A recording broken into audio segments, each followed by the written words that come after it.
আসসালামু আলাইকুম। আপনারা দেখেছেন নাটোরের বোম্বাই কচুর জমির ভিডিও। তো 15 দিন পরে সার দেওয়ার একটা ভিডিও দেখাইছি। এই যে 1 মাস পরে এরকম খামসায় দেওয়া লাগবে।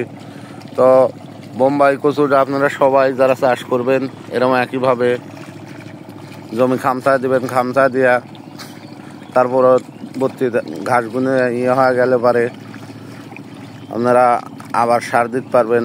তো ওই ঘাসের মধ্যে সার দিলে দেখেন ঘাসটা সার ধরে নিবি।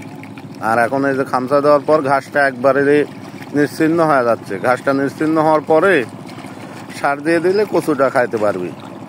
তো নাটোরের বোম্বাই কচু আপনারা যারা চাষ করতে চান আমাদের সাথে যোগাযোগ করলে অরিজিনাল চারা সারা বাংলাদেশে সুন্দরবন কোরিয়ান সার্ভিসের মাধ্যমে দিয়ে থাকে। দেখেন আমার খামচানের পরে জমিতে কোনো ঘাস ঘুষ কিছু নাই। আমার জমির এটা দেখায় এরকম অসংখ্য জমি আল্লাহর রহমতে আমরা চাষ করে থাকি।